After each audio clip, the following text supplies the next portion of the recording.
Have you forgotten that you're living rent-free thanks to your husband? Sneers my sister-in-law. I don't need your input. Show me my room now. She just got divorced and moved into our house. My husband inviting her over, what a terrible decision.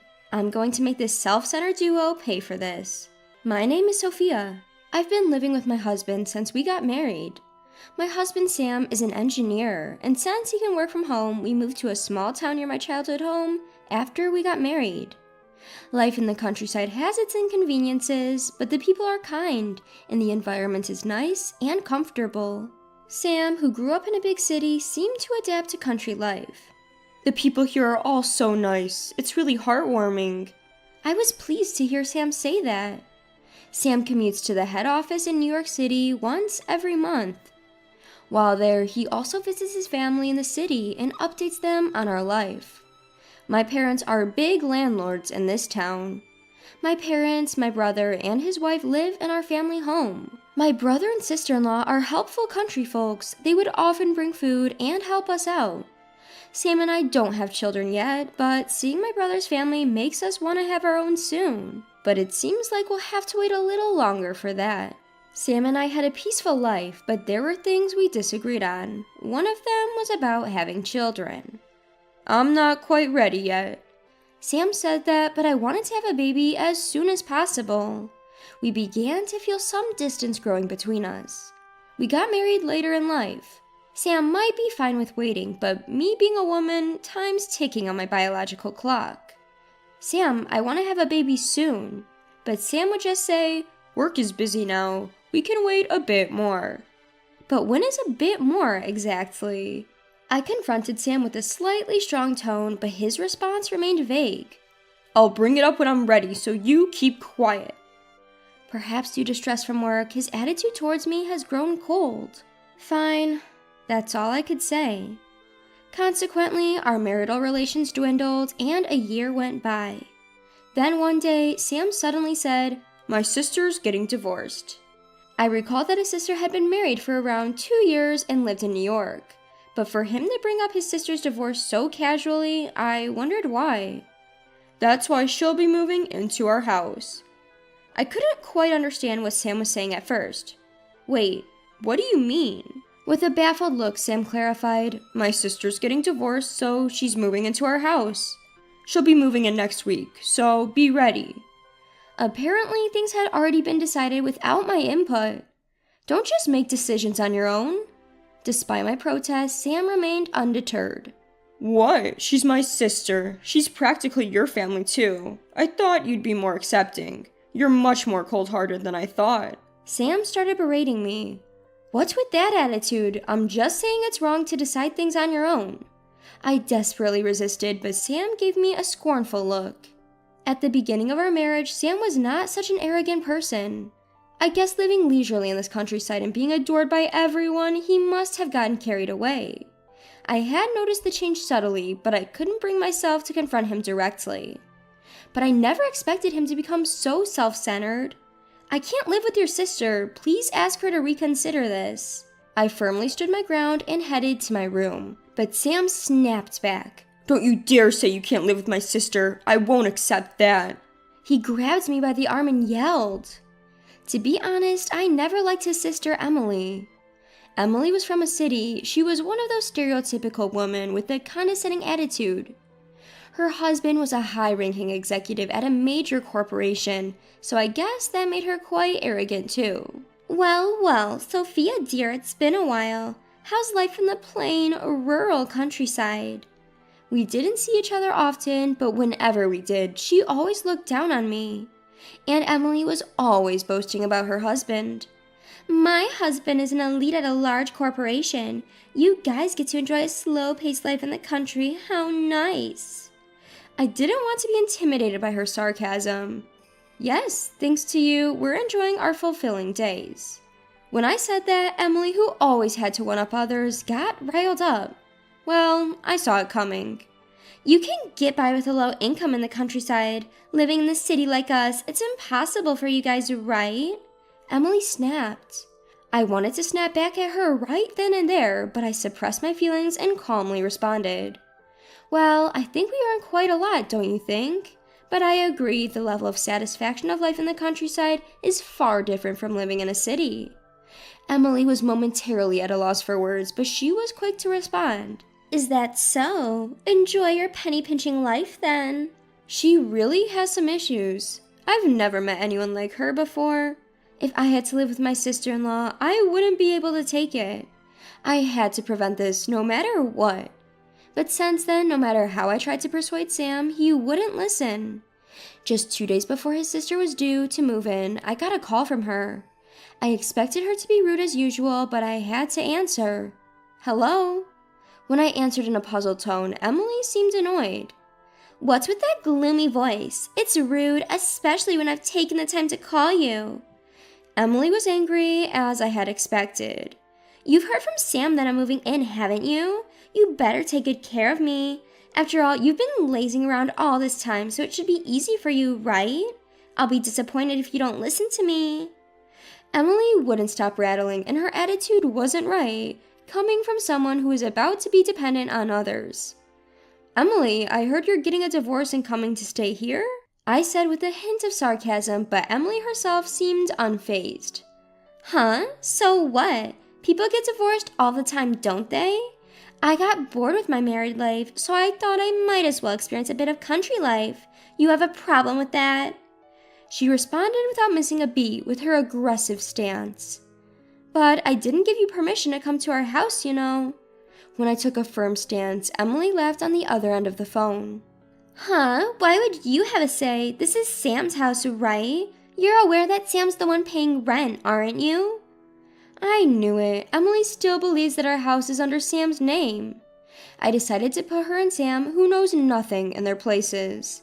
Then, on the promised day, Emily showed up to our house. Well, here I am. With an entitled stride, she quickly began to unload her luggage as soon as she entered the doorway. Sophia, quit spacing out and show me my room. My sister-in-law is self-centered and incredibly arrogant. I can't believe she managed to hold down a job in our society with an attitude like this.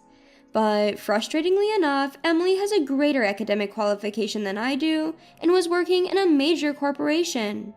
She seems to have quit her job when she got married, but apparently she still has offers from various companies. She probably thinks she can get back to work anytime.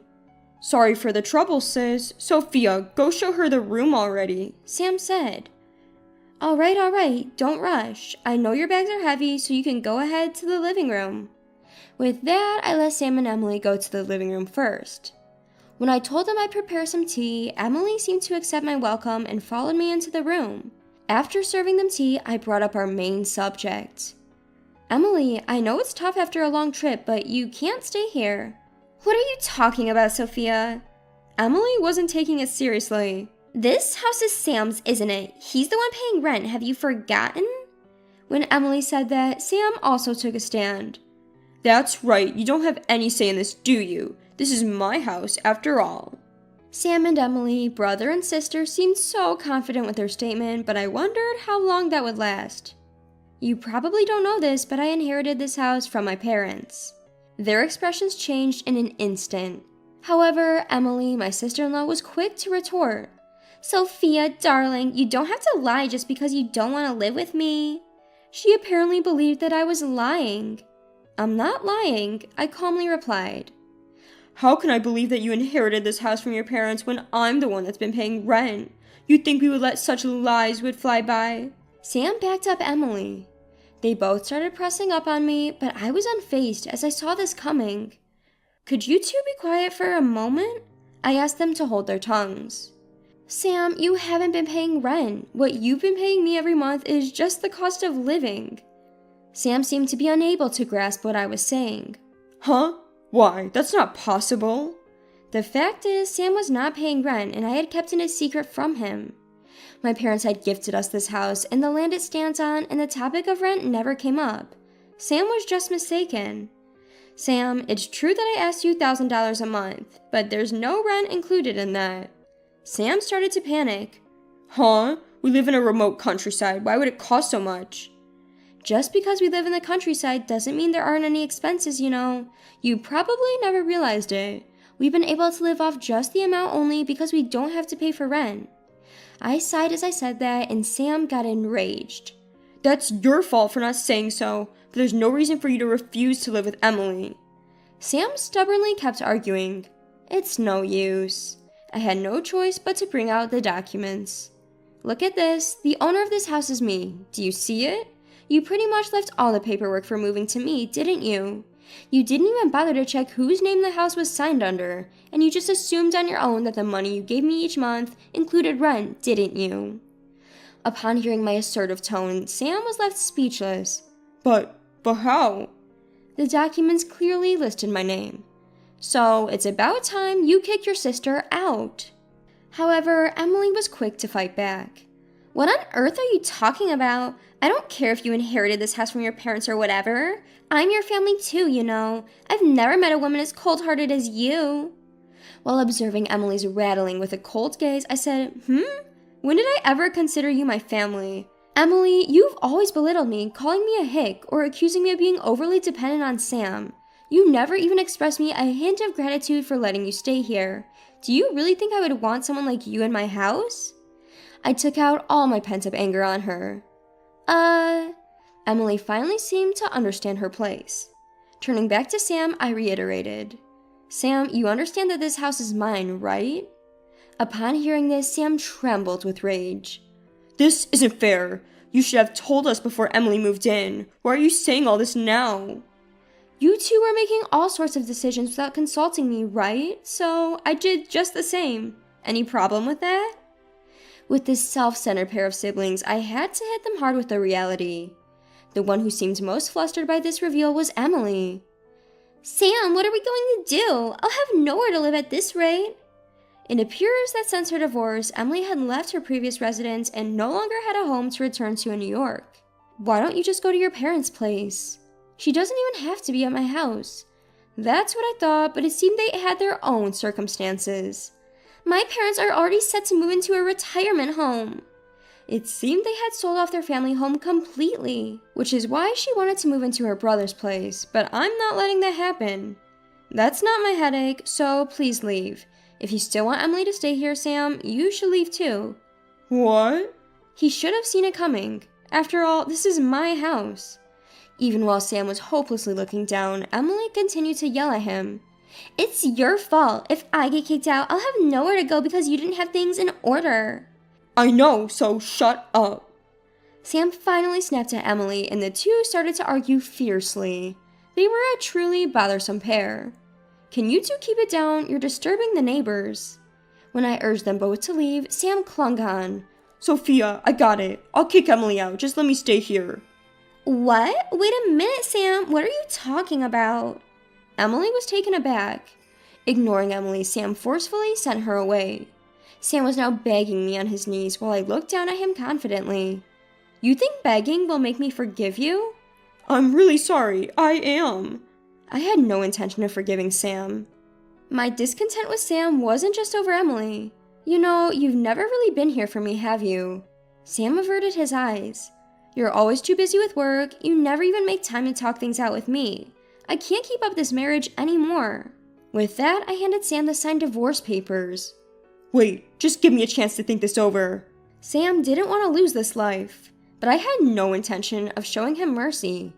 Just get out already. When I coldly told him off, Sam retorted. You've got to be kidding me. Just because this is your house doesn't mean you can do however you please. I couldn't stand hearing such things from Sam, who tried to let Emily stay without my approval. Please don't talk about me as if you're any better. I left him with that and returned to my room, leaving the divorce papers behind. After that, Sam and I finalized our divorce. According to a mutual acquaintance, Sam and Emily returned to New York, but they seem to be having a tough time. Well, karma's getting back at them because they've always been self-centered. I can only hope they learn from their hardships.